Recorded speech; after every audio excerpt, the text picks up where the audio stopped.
Good morning and great afternoon to everyone who has joined us for today's conversation. We are looking forward to our discussion around postpartum health for moms and birthing people. As we do have folks enter in the room, please feel free to introduce yourself in the chat. Please feel free to share your name, where you're from. If you want to share anything else about how you're involved with mothers or moms, or maybe how you are a mom or a birthing person, we would love to hear it. Feel free to share that in the chat with us now. Get started in one moment. Just waiting for a few folks to jump in our virtual room.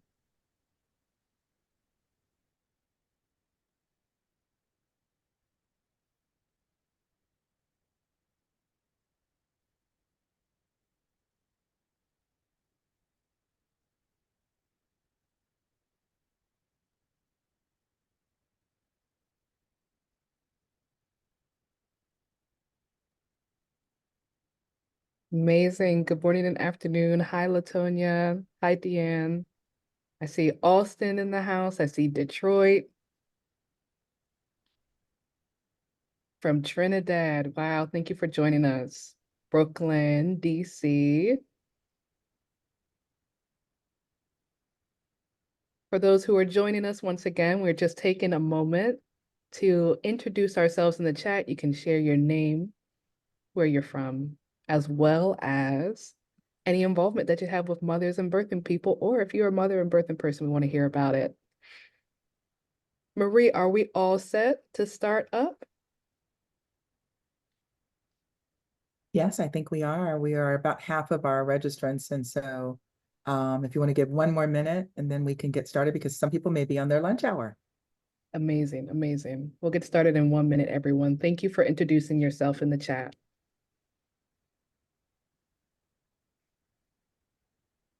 Congratulations, expecting another baby in addition to the family and off from London. We love it. Thank you for joining us. See California in the house. Brooklyn, H and Song, we love it. Thank you for joining us.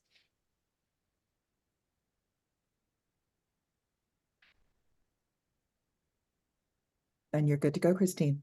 Amazing. All right. Thank you, Marie. So once again, I want to thank everyone on behalf of Birthing the Magic Collaboration and Dr. Shalom Maternal Health Action Project for being here with us today. As Marie just mentioned, this might be your lunch break. It might be a part of your morning, and we thank you so much for spending this time with us today. Today's session, we're going over Bridging Generations, a workshop for postpartum wellness. And we know that that is so important because the whole mission and the thought behind this event is emphasizing community supports for mothers and birthing people in their postpartum period, right? We're thinking about that critical role that our support system plays, or a lot of times I would call it our tribe, our grandmothers, our aunties, our partners, our community, and thinking about how we can close any type of gaps around any communication, anything that might be lacking, but also how we can amplify those voices and the needs of birthing people and moms during this time. So we are just excited once again to be here. We have some excellent, excellent panelists here with us today. I'm going to jump into their bios and share a little bit about themselves, but they'll give us more as they go about and tell us what they do. But just to go back a few steps, my name is Christine Ivory. I'm the founder and CEO of Public Health John. Public Health John, we focus on consulting, collaborating, and convening young health professionals in the field around public health, and particularly around maternal and women's health. I'm also an adjunct professor at Thomas Jefferson University in Children's Health, and I am a program officer at the New Jersey Healthcare Quality Institute, where I focus on maternal health portfolios there. So I want to go into our introduction of our speakers next. We have, once again, an amazing, amazing panel for you all. And first, I want to start off with Miss Wanda Irving. Wanda, she is forever the mother of Dr. Shalon Irving and the co-founder of Dr. Shalon's Maternal Action Project. She is also community driven and she holds a nonprofit organization dedicated to alleviating alleviating Black maternal health disparities. We also have Susan Lowe with us.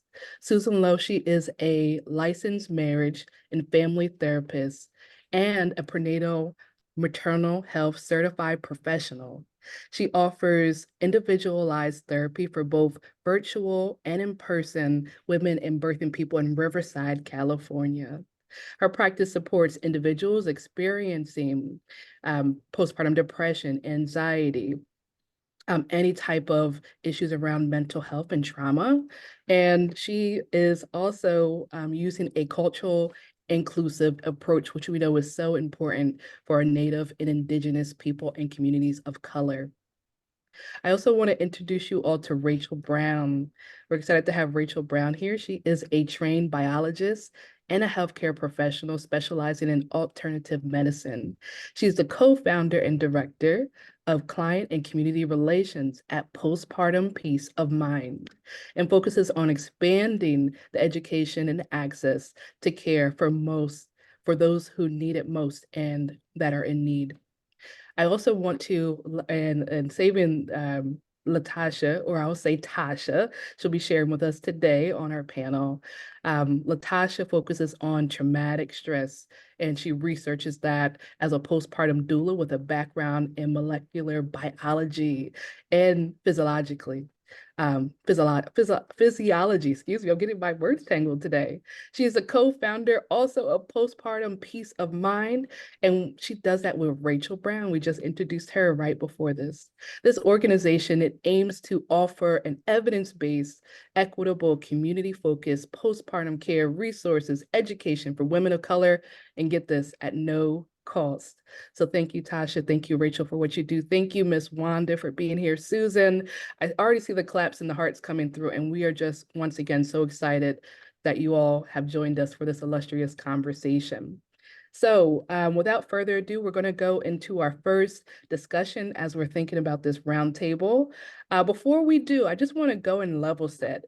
For those pulling up to the conversation, I know that a lot of us are already aware, but maybe there's some new folks around maternal health that are interested in joining. So we're talking postpartum today, and we know that the postpartum period is that portion after a woman or birthing person delivers their baby, right? So that usually we know from the CDC or NIH, it categorizes that as that first 6 weeks. We know it's a sensitive time, a critical time. And we know also that this month is Maternal Mental Health Awareness Month, right? So we're focusing in on these two topics, how they converge.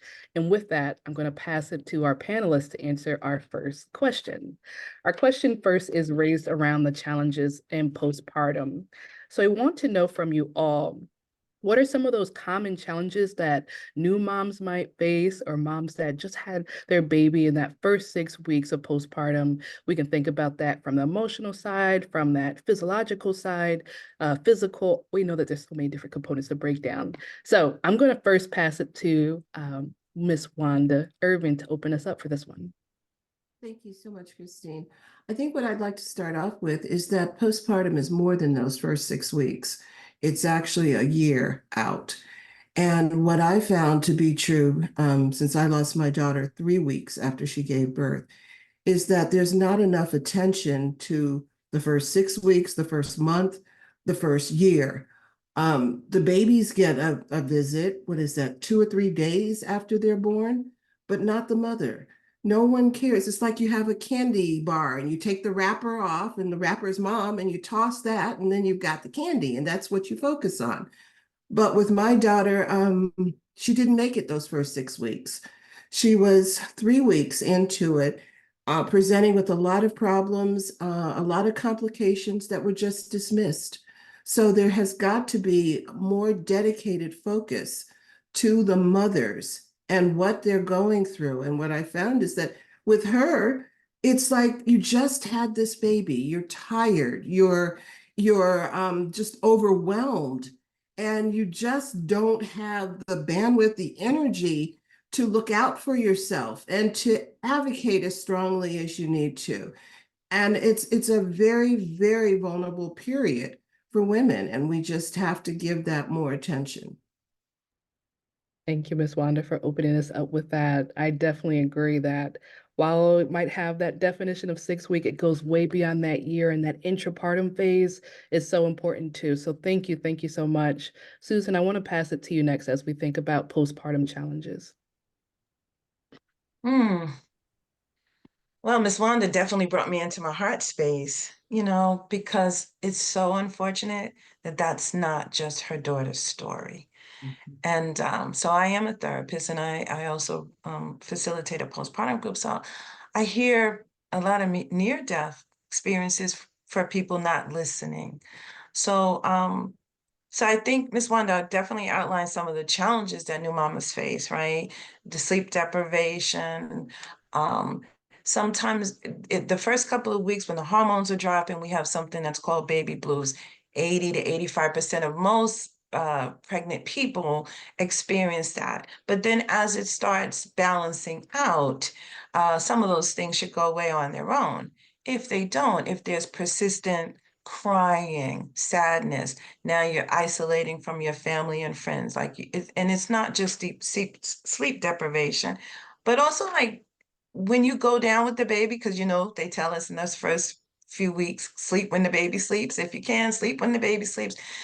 If a mama goes to sleep but she can't sleep, like because she's so anxious, she's thinking too much, there's too many intrusive thoughts, these are things that are not considered quote unquote normal. And these are things that we need to start communicating to our support people, whether it's our partners, whether it's our mamas, our aunties, our friends that are checking in on us. And as a community, we should be checking in on our mamas. So some of the other emotional challenges that new mamas will experience, in addition to adjusting, there's a lot of surprises that come up in my space that people didn't realize that how becoming a new mom changed their sense of identity. And so there's a sense of who am I now? And even a grief around the life they used to have. Well, I used to be able to work out, 3 times a week for an hour. I live in California where the weather is pretty nice most of the time. So people do a lot of hiking. People will say, I used to love to hike, but now I have a new baby and I can't do that. And so there's a level of grief. Sometimes they're the first person in your friend group that had a baby. That kind of shifts what you guys have in common. So there's just a lot of things that people don't anticipate. And then also how it changes the relationship. That comes up a lot in my spaces too, right? Like moms and partners, they didn't realize how it's going to affect their relationship, how a new baby comes in. So learning how to adjust to that and how to communicate needs and how so more support for dads and how to support moms, right? Or to support partners. I'm going to use that interchangeably because not all partners are dads or identify as fathers. So we want to be respectful of all the ways our families show up. So at least for now, those are the things that I wanted to talk about. I'm sure we'll get more into it. Absolutely. Thank you, Susan, for just bringing out that importance of community and our tribe, and also how we think about ourselves after giving birth. I'm going to pass it over to Rachel next as we think about challenges in the postpartum period. What are some of your thoughts on this? Those are amazing and true responses from both Miss Wanda and Miss Susan.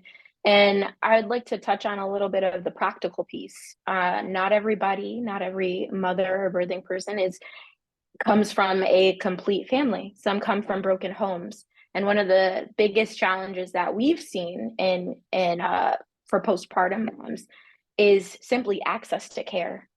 That is something that is so huge that they're finding multiple barriers in being able to be seen, whether that's getting transportation, whether that's having an additional support if they have more children. But access to care is a huge barrier and a challenge for a lot of postpartum moms.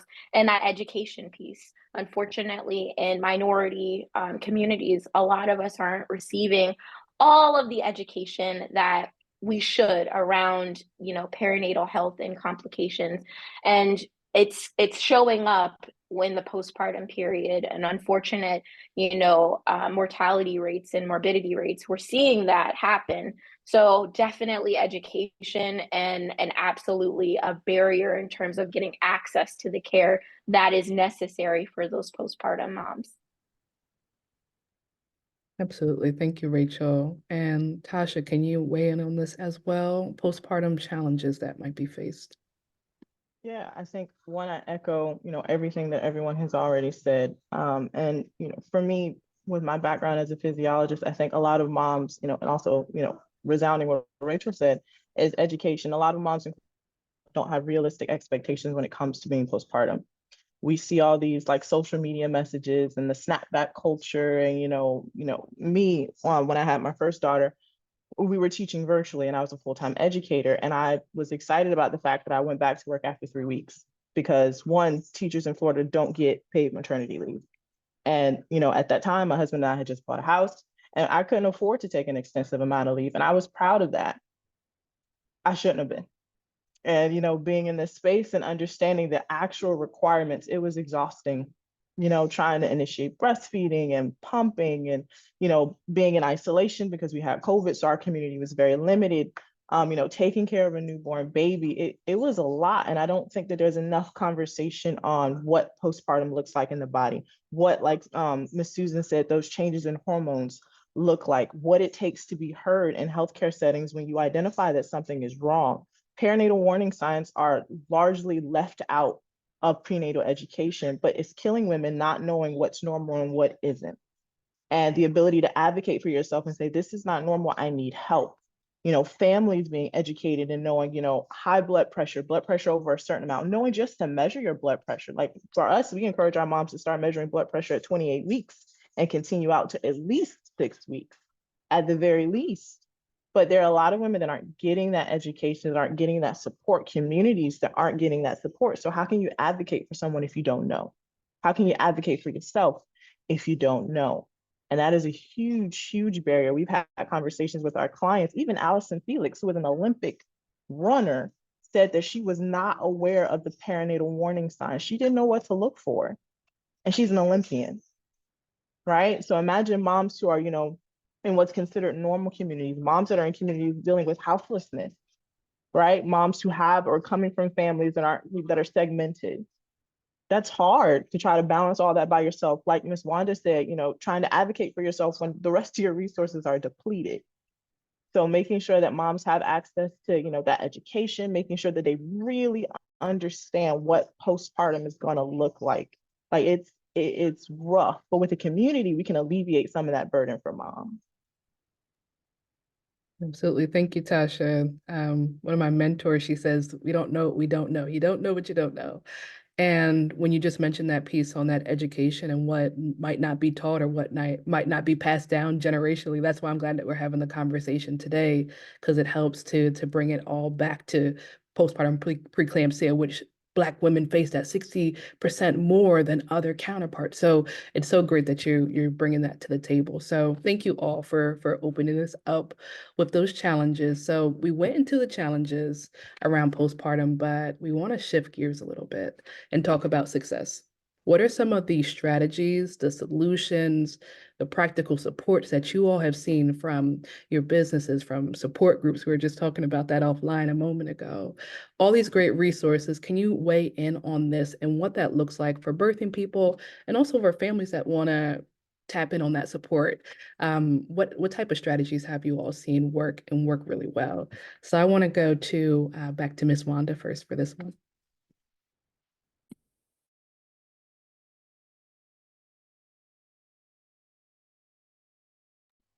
You're still on mute, Miss Wanda. I'm sorry. I was saying I was hoping you'd go the other way around or leave it open. Anyone could jump in. I'm seeing a lot of new programs out there, a lot of programs that are built around that education, that awareness piece, and the support piece, which is so very important. What I'm also seeing is a lot of people who are more willing to look at the emotional part of it and the mental health and understanding that it's okay if you need help and just reach out. And there are places and programs to do that now where there weren't before. There's a lot more on the horizon. We have like the Believe Her app, which is a success because it's available to women 24/7. It's a a platform that they can go in, talk to other women, talk about their successes, talk about some of the problems they're having, be able to talk to a doula and say, hey, is this right? Is this not right? And we are enhancing that as we speak now, which will be out in June, where you can go in and actually leave your story or ask the bot, you know, I'm having this problem. Is that normal? What do I do? What does that mean? And there will be resources and information that'll come forward. So I just start with that. Amazing. Thank you for that innovation and just that way that women and birthing people can be able to have that forum and community. Susan, I'm going to go back to you with this one about successes and thinking about some practical strategies. What have you seen and noticed? Oh, well, it's twofold, right? So there's the birthing person, him or her, I mean, themselves, the birthing person themselves. Some of the things that I'm learning with mamas is helping them to communicate what their needs are. And sometimes they don't know what their needs are. So a lot of times when we're in session, it's like, oh, let's stop and think about, like, what do I need? That is something we have a lot of stigma around asking for help. We always have our superwoman cape on. And so when they come into my space, I say, we're leaving that cape at the door. Okay, today we're coming in here and we're going to be vulnerable. We're going to figure out what is it that we need, because sometimes we don't know, but once we start figuring that out, and then we're going to learn how to communicate that, whether it's how to ask our partner to help us more in helping out with the chores, whether it's asking auntie or best friend or grandma, love you, grandma, but sometimes we overstep. I'm a grandmama too. And when my kids put me in check, okay, I take it. But also what I also seen that's really been helpful is when we check in on our friends, especially our strong ones. We heard a lot of that during COVID, but let's just turn that over to our mamas, right? Check in on them. Notice how they're coping. Hold the space for them, which means we're just listening. I love this idea of the Believe Her app. We need to do that with our friends, not just assume that everything's okay. Oh, you should be happy you had a baby. When people do that, it doesn't make a safe space for somebody to say, well, actually, I'm really struggling. I don't feel like myself. I'm sad. I feel like my baby doesn't like me. Sometimes I have thoughts like my baby would be better off without me. These are some of the kind of thoughts that go through new mamas' minds. So as a friend, as a loved one, as a support person, just listen to them. And if you hear things that sound like, oh, encourage her to reach out for help. And help could look like many things. It could look like, I love Miss Wanda said doulas. Doulas are really, really informed people and very, very helpful. Reach out to your doula if you have one. I happen to work with some groups. One of them is Frontline Doula, which is in Los Angeles, but they have a hotline that anybody can call just to have a question. If you have a question, Postpartum Support International, which I see Marie put into the chat, offers over 50 support groups and for all kinds of things. At least it gets you started with getting some advice, some information, building community. Oftentimes, like Tasha just said, we don't know what we don't know. We don't often know about what to ask for, what to advocate, what's normal, what's not normal. When you connect with support groups that are anchored, you can talk about it and then you start realizing, oh my gosh, that's not normal, or that is normal and I'm not alone.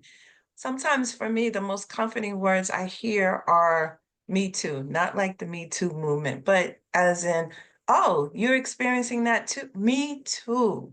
Me too. So just engaging in that. And for the family members, I often say, just be helpful, be practical. If she has other children, she has toddlers, go take the other children out, give mama and baby a little bit of space. Hold the baby so mama can rest if she allows you.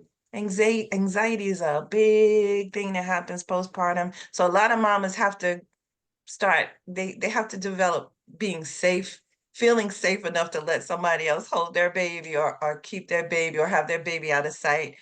But if they allow that, if not, go bring a meal, cook, clean. If you're on the other side of the country, pay for housekeeping for 6 weeks, pay for meal delivery services. for the family, not just for mom, for the whole family. So she doesn't have to think about that. So partners don't have to think about that. Send them groceries with Instacart. Go run errands. There's something that each of us can do to support those families. And just don't assume, oh, they got that. Just show up and just be a supportive person. That's it. Thank you, Susan. I see so many hearts popping up on the screen. And in the middle of what you just said, it brought up some really thoughts for me. I was thinking about the strong Black women syndrome and how that's a stigma, how that is more or less of what society has put on Black women, where we're the mother, we own our businesses, we're the heads of our company, we're doing X, Y, Z, 1, 2, 3, all the things. And on top of that, a mother or a birthing person. And so thank you so much for thinking about checking on the strong friend. I love how you raised that and just thinking about our tribe. So next, we want to go over to our peace of mind, folks. We have Tasha and Rachel.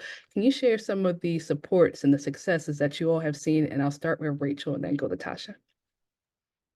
Yes, and I love that piece that you brought up, Miss Susan, because checking on the strong friend is huge. Tasha is the strong friend between the two of us, and we've been best friends for a very long time. And that was my intention and my role when it came to her and when she gave birth to her babies. So that was important because that's not something that everyone is going to do. They're not just going to willfully come out and say, well, I need help, I need this, I need that. You want to do whatever you can in respect to mom and partner to give them what it is that they need. Make sure that you're there in a supportive role. So that is such an important piece. In terms of what we've seen, we've been so blessed to start our cohort group back in January. And that group consists of us coming together each month and checking in with our moms and saying, how are you doing? What's going on? Talk to us. Let's see how you're feeling. And again, to Miss Susan's point, we heard a lot of, oh, you're going through that? Me too.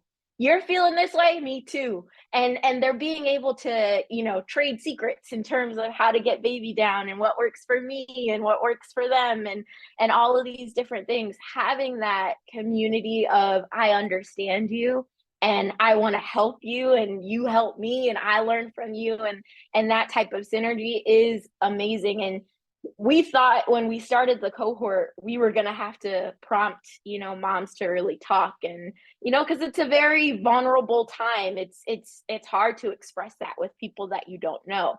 But once you got moms together, they were ready and willing because they've been taken on that. I'm the superhero. I'm the mom. I got to do it all. So it was a space that was, safe for them. They were able to come in and kind of let their hair down. We've heard about traumas and different things that women have gone through and moms that have gone through in terms of their personal relationships and things with their babies or their children. You want to create a safe environment. That is so important and be sensitive to the different traumas that moms have gone through. I can't overstate that enough. It is, you never know what somebody has gone through and you want to be a support, not a hindrance to their care. So that's what I could say. We've seen that support group been so invaluable to moms and being able to talk, and all of those other groups that have been mentioned, Postpartum International. There's so many hotlines out there. Talk about what's going on. You don't have to bear your cross alone. That's the easiest way to put it. You don't have to bear that burden alone. If you don't have a village or a community, we'll be able to help you find one. You can go create your own and make it what you need it to be in your time of postpartum journey. Thank you, Rachel. It's a wonderful way to break down those silos and have your community resonate with you. We love that. I want to go over to Tasha next about those solutions or those strategies and great things that you've seen in the postpartum area. Yes, so what our organization does is we utilize, and we're in the process of validating what's called the perinatal care and coordination model. And it really brings in a lot of those elements that, Ms. Wanda, Ms. Susan, and Ray have all talked about, one of which, and like right at the top of our model, is doula care. Rachel says it better than anyone else when we talk to our moms and are like, okay, but what is a doula? And Rachel will say, a doula is your advocate when you're in your most vulnerable time. Like, and I can't imagine anything more vulnerable than having a baby. Like as of yet, I have not experienced anything more, just out there and at the point where you're in pain and it doesn't matter, but like you're exposed to strangers and you have people coming in and out and you get mixed messaging from these random people that you don't know. I can't really imagine anything more vulnerable. So having someone there that's not only able to, equip you with the tools, whether it's the comfort measures, or, just talking you through the process, supporting your partner as they have questions, but also being willing to say, to speak out and say, hey, I don't know that this is right, or hey, this isn't necessarily normal for this individual. Is it possible that we can receive more care? Or can we speak to the OB or whatever? Having someone bridge the gap in those settings. We also focus on mental health support, whether that's through groups like our cohort or all the amazing support groups that are offered for postpartum women, whether it's through one-on-one support. Mental health support is largely stigmatized in lots of populations, especially marginalized communities. So our goal is to make it very clear that, mama, if you need additional help in that setting, if you're noticing things in your body that's okay, this is not normal for me, don't be afraid to ask for help. We have connected moms, we have sponsored moms getting mental health support when they needed it.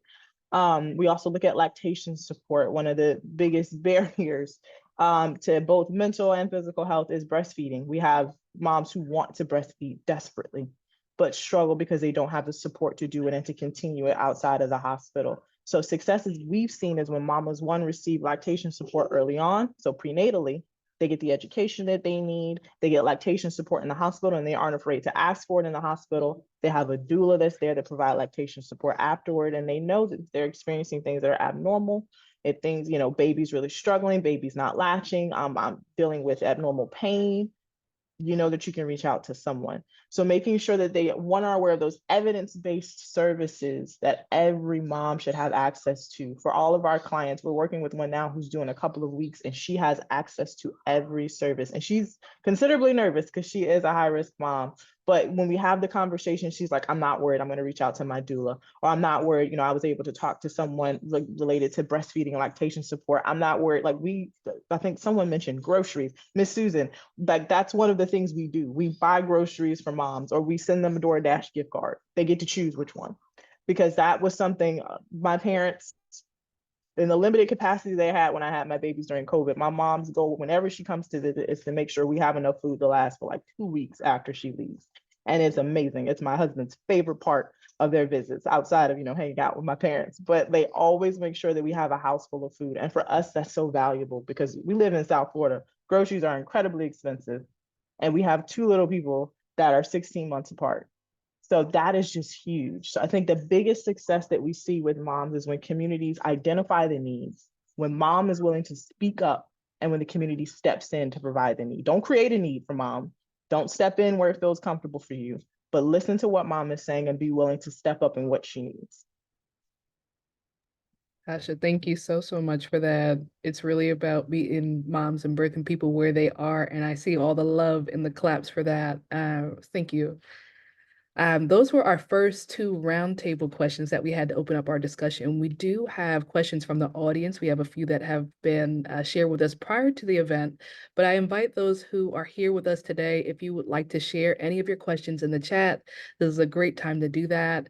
And I'm going to jump into one of the themes that Tasha just brought to us about community, about our sense of tribe and our village, right? So with this question here that we have from the audience, it says, how can we raise awareness in our community about the importance of postpartum support? So what can birthing people do? What can our community and our support people do and raise awareness? So I am going to go to Susan first with this. How can we raise awareness and amplify that? Gosh, when I think about raising awareness, first of all, we have to want to start tapping in. Now, social media can be a wonderful place. It can be a terrible place for information, but it is really helpful to, if you can start following people that give good sound advice. I think all of us on here, Instagrams, but also others, there are a lot of community support organizations throughout this country, really great ones, giving good information. So first, like, connect with those, become part of those groups.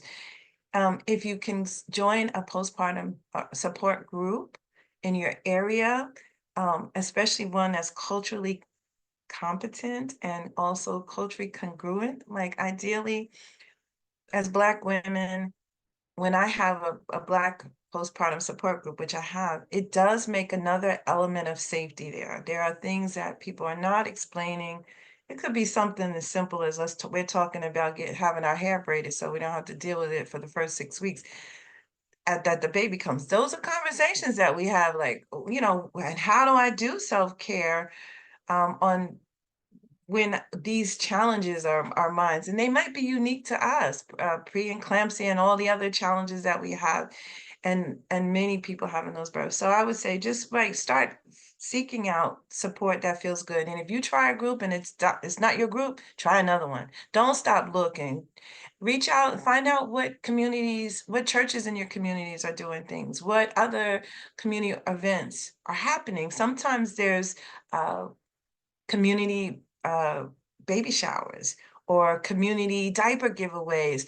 And it's not just for the things, those are the things that get you there. It's for you to connect with those organizations that are supporting mamas in many, many capacities, as well as hopefully making some mom friends while you're there. Maybe learning about mom and meet groups that you participate in, and also start thinking about, I'm building my own village. That also means some friends. I might need some new sister friends. Where am I going to find those sister friends? And so like just be open and receptive to those kinds of things. So that's where I would start. One of the things that we did at Dr. Shalon's Maternal Action Project is collaborated with two other organizations, the ARIA Foundation and Tasha French Oden Foundation. And we started, this was our second year, we started a year ago, the National Postpartum Awareness Week. And that is held up the week before Mother's Day, and that's the last day of the event. It's a week-long event where we actually talk about some of the things that Susan is talking about. We have panels, we have different types of activities and events that are going on. And we've built a collaborative of over 70 different representatives from 35 different states. And each state is participating in that event. And I'd love to talk more about it with, the postpartum peace of mind, wonderful ladies here, and bring them on board. But we have just a variety of different organizations that have signed up to be part of that collaborative. And this was the second year, and what we're trying to do is make it as recognized as Black Maternal Health Week or Mental Health Month or whatever, but that has to become first and foremost in a lot of people's minds, where it's not now. Thank you, Ms. Wanda. And I see a lot of great action in the chat with resources. So please do save this chat. And if you are listening and maybe you're on your way or commuting, this conversation is recorded. So you'll be able to hear back and see some of the resources that we're posting and sharing. Rachel and Tasha, any other type of community amplifying a voice around action and postpartum health that we can talk about here? I am a big advocate and proponent, especially if you are comfortable, share your story. Talk about your experience with giving birth. Talk about your postpartum journey. That amplifies exactly what it is that we're going through, because we don't all have the same story, but we can talk about a similar experience. Or I experienced this microaggression when I was, giving birth. I experienced this tidbit or this, because that is so important. And every birthing experience, even with the same person, is different. So definitely if you feel comfortable, not just do it because you feel obligated, but if you feel comfortable with expressing and sharing your story, especially in those groups, please do so, because every story is important. Every story matters. And it raises that awareness of what we are gathered and talking about right now in the postpartum experience. So absolutely talk about your experience. I agree completely. And again, just resounding yeses for everything that everyone is saying. I think one thing for us, and it's also a part of our care model, is engaging your community early on. Don't wait until things are piling up and stacking up and becoming unbearable to say, I need help. Start early, right? Identify the individuals that you have in your community that you trust and that you know you're going to be there, and figure out, okay, this is where I'm going to need you. This is where I'm going to need you. You know, you're great. You listen, like you're the best sounding board I have right now. I'm going to need you when I come out of the hospital. And if something wild happens, I need you to be willing to listen, because I need someone to talk through this with me. Like really identify those roles that are going to be and feel supportive to you, to your comfort level. Like Rachel said, don't just do it because it's an obligation, right? Or, you know, I guess the trend is like speaking your truth. Yes, but do it to your comfort level, because sometimes you have to be mindful of where you are mentally and the fact that some people are not going to give you the response that you're necessarily needing. Be very clear with your community about what your expectations are with them in their different roles, right? If you're bringing someone in and not necessarily to problem solve, but I just need you to listen to me. Make that very clear early on. That way you're not taking on any additional baggage, but, you know, engaging with partners, those intergenerational individuals that you're going to bring in, grandmas, aunts. You know, a big part of my postpartum recovery was Rachel's grandma, right? Like, you know, just those individuals that you are bringing in and that you are trusting to support you during your postpartum recovery, engage with them early. If you're doing prenatal education, if you're looking at those perinatal warning signs, send them a PDF and be like, hey, did you know this? I need you to keep an eye out for this, you know, with me when, you know, as I'm recovering, because I'm going to be, you know, taken up and taken in with taking care of baby. Like, make sure, speak to your community early. Everybody's going to want to be involved with the baby. Like Miss Wanda said, the candy bar, that is the most heartbreaking but true analogy I've ever heard. Like it's true, but make sure you know the candy wrapper is still there and they need help, and let them know early. So that way you don't have to wait and you got all this on your shoulders and then you feel like you're stuck. Mhm. I think just adding to what Tasha has said, I think another key important piece that is often forgotten is the postpartum plan. My daughter had the most incredible birth plan you've ever seen. I mean, she had everybody's job and all of the responsibilities, but she didn't have that postpartum plan. And I think that might have made a little bit of difference if we all knew we had a role to play in that postpartum period. So I think it's very important that women look to developing that as well, and early on, as Tasha said. That's a really good point. And I would like to share another resource. And on Postpartum Support International's website, they actually have a postpartum plan that you can download. It's free. It's just a PDF you can download. But I often share that with my mamas, because people don't often think about that. But it helps you to think out some planning ideas and roles that other people can play. So that's a free resource available. Amazing. Thank you all for weighing in there. I have some questions that are coming in live right now from the audience. Really great questions. One question that we have in our Q&A is, if I'm interested in starting my own postpartum group, what do I need to start that group, and who do I need to professionally run it? Susan, I think you talked about this a little bit earlier, so I'm going to defer to you first. If anyone else wants to weigh in, feel free to do so as well. Well, I wouldn't take it very lightly. So because there's a lot of things to understand about postpartum, that I think there are peer support groups. People do go get training. Postpartum Support International trains, but I'm sure there's other organizations. I know in Los Angeles, Maternal Mental Health Now is a training organization. You want to have some understanding on some of those areas that could be serious, like somebody who has real intense postpartum anxiety or OCD, or God forbid psychosis, which is very rare, but it can happen. It is very important to have people that understand that, so you know when to stay in your lane and where to seek support when it's outside. Because I see that even in lactation and doula communities, it's really important to know what's in your lane and when you need to get resources. So gosh, I didn't know I'd be a postpartum support advocate. There is a hotline that postpartum support has, that if people have questions about things, if they need, if they're not sure, oh my God, is this something, there's somebody you can talk to that can help you navigate what additional supports might be needed. But to start a postpartum support group, it doesn't have to be therapist-based. It can be. You can have a therapeutic group, or you can have a peer support group, which is more the way Latasha outlined it, where you're holding space, where we're just sharing what worked for each other, for ourselves.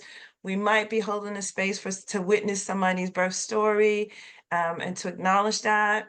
But I would definitely make sure you have some additional trainings, or have a support person, maybe a doula or somebody who is really trained in some of the nuances, just to make sure that if somebody in one of the participants gets activated in a way that's beyond your level, that you have the support, or you know where to get the support for that person and for the group yourself. So I hope that was helpful.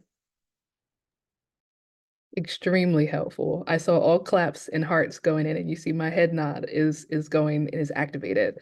Another question that we got from the audience, which is a really great question. We know that with pregnancy, that all pregnancies do not end in a live birth, meaning that it could be a miscarriage, a stillbirth, could even be an abortion or termination. And we know that there's so many ways of processing for mothers, for birthing people. And so for those who experience trauma around these different issues, this person wants to know, how can we support mothers and birthing people during these difficult times? So I just want to open this up to our floor of panelists for this question.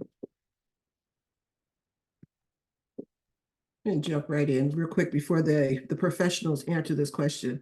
But the first thing I'd always say is never, ever say it's for the best or you have other children. Those things, if I could just say, never, ever do that, or they're in a better place. Those kinds of things are not helpful. Oh, no, Miss Wanda, you took the words right out of my mouth. That would have been the first thing I was saying, because that's the first thing. It's so hurtful and harmful, that checking in on them again, still holding that space, and really being there to listen, not to give any advice at all, just to listen. Let them have a safe space to process their grief. And grief doesn't just happen postpartum, like in the time after the loss, right? Every anniversary, Mother's Day, check in. Sometimes we just need to check in on that and let it be okay. And there are support groups for that too, right? We have Sisters in Loss is one of the ones I tend to follow a lot, but there are a lot of support groups for mamas that have lost, that help to understand how we can memorialize, how we can recognize different kind of techniques that we have to honor our angel babies. And I'm going to do a little self-disclosure. I too have had lost pregnancies, multiple. And so those are things that come up for me also. And so I'm really glad you started out with, don't say, these are things not to say, just be supportive, be loving. And oh, the other thing I also hear from my clients is, from the aunties and the grandparents, well, we went through that, we got through it, it's no big deal. It's more of that strong Black woman scenario, like just suck it up and keep moving. The other piece I would also say is, remember to check in on the partners. They lost a child too. And oftentimes partners are forgotten because everybody's focusing on the mamas. So just like, remember to check in on the partners also. This is a conversation I had with another group yesterday, and Miss Wanda, my goodness, yes, just be mindful of the language that you use when you talk to mom. Because when my husband and I lost our first baby, we didn't know what to do, right? We didn't know how to navigate that. And in reality, that was not something my parents had been through. They had their own struggles when it came to, birthing, but that was not something that they knew what to do with. And it was Rachel's grandmother who I went to her home, and she sat down and she talked to me, and she had lost 2 babies, and she understood where I was. She didn't judge me for just bawling my eyes out. And, for me, my faith is a big part of my identity, and she prayed with me. And this was right on the cusp of COVID. Like, COVID had just started, and she was like, give me a hug. Everything else will be fine. It'll be all right. But, she gave me a hug, and she told me, this is going to be okay. It might not feel okay right now, but this is going to be okay. And, even if you don't have the language to support mom, or you don't have the words, just acknowledge that this is where mom is right now, and just be there. Sometimes just having someone in that space, like Rachel was just there. Like, anything that me and my husband needed, she was there. right? And she didn't push, she didn't, oh, well, can you tell me everything that happened? Like it wasn't about the drama. It wasn't about, feeling that need to be involved, because you'll have people in your community that feel the need to bear your traumas for you. And while they might have the best of intentions, it's not their burden to always bear. Sometimes you just have to listen and then bear it when you get home. But don't bear it so much in mama's presence that your experience of listening to mama becomes the whole purpose of the conversation. Sometimes just listening has a whole lot more power than talking. And that's what Rachel was for me. Exactly. Thank you, Shelly Ann. Just hold the space. Just be willing to be there for the moms. And, even with hospital professionals, Xavier Abel, who I had the conversation with yesterday, she wrote a book called The Morning After. And, everyone assumes that when you come out of the hospital, you're bringing a healthy baby with you. If you work in hospital settings, sometimes don't just do, oh, congratulations. Sometimes just watch mamas, just watch mama, just watch. For us, yep, we're here for you. If we have a mama that experiences a loss, whatever you need, we're here for you, because that mom still has to go through the entire experience of postpartum. She has to make breast milk, and she has all the hopes and expectations for feeding her baby, however she planned on feeding her baby. She has to, bleed, and whether she had a belly birth or a vaginal birth, she has to experience all of those things still, but she doesn't have the baby there with her, which also means that there are hormonal and biological components that she will miss, like latching, right? That actual process of latching and breastfeeding, it helps to contract the uterus, that helps her to recover. She doesn't have that. So just hold the space for mom and just be willing to be whatever she needs in that time. Again, don't create jobs, just be what mama needs and be what partner needs. Miss Susan, yes, don't forget partners. Rachel, did you want to add to this one too? Just thinking about after that really sensitive time, as we're thinking about sometimes with mortality or even a preterm birth, we know that there can be some different struggles and challenges that parents face. Do you have thoughts that you want to share on this as well? That is so crucial. What everybody has said is being respectful and mindful, because everything that once you say something, you can't unring that bell. So you have to really be thoughtful with your words and understanding that these parents, whether it's mom and partner, whatever the case may be, they're in a very vulnerable and a very hard position right now, and to be really thoughtful with your words, or not even speaking at all, listening to what it is that they have to say, and just going about, how can I support you at this time? That, let that be the end all be all. How can I support you at this time? And I think that that's pretty much the easiest way, as somebody that's an advocate for this moment, to kind of button it up. How can I support you at this time with any of these conversations and topics we've gone through? Absolutely, that support, that listening. I see it in the chat here. Marie, if I'm missing any questions from the chat, please feel free to field them over to me. I'm trying to catch up, but there's so much support and love that's in the chat right now. We mentioned sisters-in-law, so I don't know if that's in the chat yet, but if not, we'll make sure to include that in notes, because I think that we're going to have some notes to follow up with this. And I also want to raise Vu Ann. She is a mother and birthing person from New Jersey, and she has a really great organization called Life After Two Losses, as we just talked about the power of sharing story. I see that we have a hard stop at 1:30. So we're going to work on maybe just one more question. And I'm trying to figure out, well, the best question to ask. There's so many great ones here in front of my face. Oh, thank you, Marie. I think the last question that I want to end on here is, we talked about the warning signs, right? We talked about when mother and birthing person are facing, whether it's mental health, whether it's chronic condition, all different types of warning signs to look out for. So when a family member does see this, or when the support person does see this, and we know that's a time to act, right? It's a time to listen, or time to watch, as Tasha was just raising to our awareness too. What are some other things that our partners and our family and our support person might they need to pay attention to, that we might want to transverse in our conversation? I'm going to go to Susan first on this one as we get ready to close. So as support people, we want to, like I said, we're already checking in on mom, but if we notice that mom is not doing well, we really want to encourage her with support. So if we really want to be supportive, all these resources we talked about, maybe you're the one who actually reaches out to them.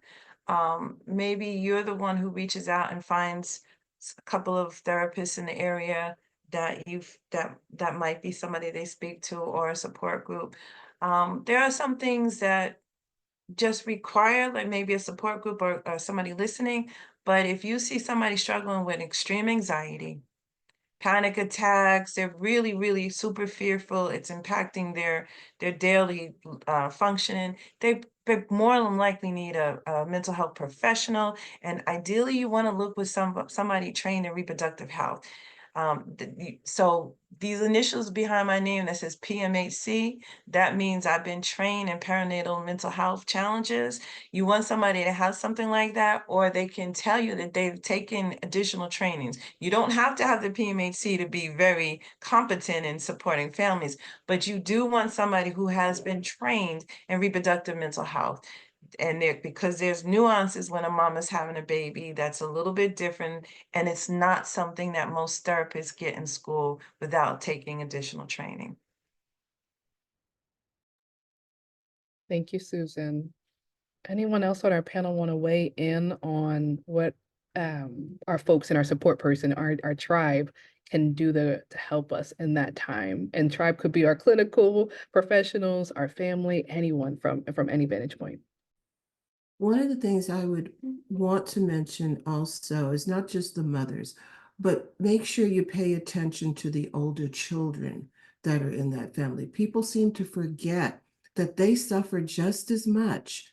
And I was talking to a father not too long ago whose daughter tried to commit suicide. She was 15 when she lost her mother. And everyone thought, oh, well, she's old enough. She'll get through it. Don't worry about it. She tried to kill herself. There was another mother I was talking to whose daughter jumped off of an 8-foot building. People forget that they have pain too, and they're going through trauma. So please, if you're reaching out to the mother, like Susan said, think about the whole family and all of the people in there. If you're bringing food for the family, if you're looking to support the mother, support the family and look at the children as well.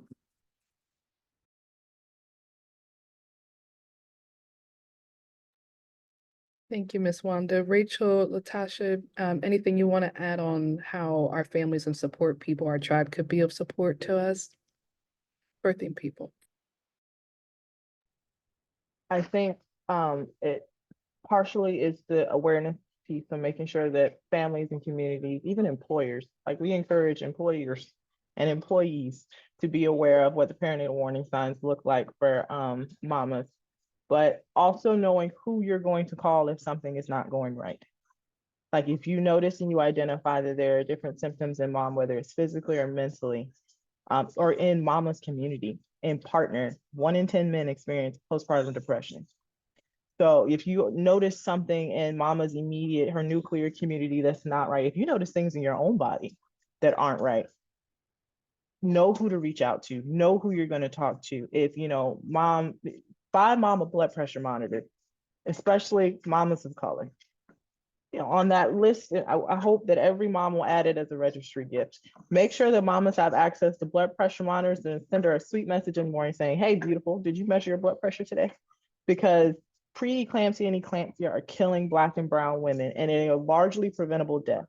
Having moms measure their blood pressure on a regular basis is integral. And if you can go into a hospital setting and say, hey, I measure my blood pressure regularly, it was this high, I waited 4 hours, I measured it again, and it was this high, I need a uric acid test today. Like if you can come in there ready with the language to advocate for your own care, it will facilitate your care. So, and communities can support mama in that way. If you know who her doula is, reach out and say, hey, something's not right. You have a little more experience in this. If you know her therapist, or if you can connect to her partner and say, hey, I was at work today with your wife and she seemed off. She seemed uncomfortable. She was experiencing these symptoms. Is there any way you can reach out to her therapist, talk to her and see if you can facilitate her getting some care, because I'm worried. Be honest. Don't just try to diagnose anybody with anything. Just from your standpoint, hey, I am worried about you. Is there anything I can do to make sure that you can get the care that you need? You know, we know as community members when things are off. Don't be afraid to speak up. Even if it might not be accepted the way you hope it will be originally, at least mom will hear that there is somebody that's out there that cares. Be mindful of how you say it, but mom needs to know that somebody's out there looking out for her. Thank you, Tasha. And I want to push it over to Rachel as we get ready to close. Anything that you want to add on this? Again, echoing what everybody said, making sure that you are communicating and just checking in. Look, you can see physical symptoms, you can see some of the psychological symptoms sometimes somebody's a little bit off. So feel free to you can send an anonymous note. One of the great things that features that we've even put into our website is if you are submitting a request on behalf of somebody else, because that is important. If they don't know about an organization or they don't know, you can always submit an anonymous request just to check in and say, hey, there's a little check-in or a tidbit. We want to make sure that you're okay. And just following up on that as well. If you see some signs, and again, this is used a lot in an airport, but if you see something, say something, because it could be the difference between life and death. It's very important that you do speak up in regards to what you're noticing for somebody else as a support person. Thank you, Rachel. That is a wonderful way to tie this up with a bow and a knot right here. If you see something, say something. Thank you to our wonderful panelists, Miss Wanda, Tasha, Susan, Rachel. I see it in the chat. I see the hearts popping up. And thank you, audience, for what you do. All of everybody, just for being here today, for bridging generations and the workshop around postpartum. Thank you also to Birthing the Magic collaboration, to Dr. Shalon's Maternal Action Project. We just really appreciate everybody, and we'll continue to have this conversation. We have to talk about policy change, community, birthing people. Let's continue this conversation after this and these calls to action. Thank you so much, and we look forward to seeing you next time. Bye, everyone.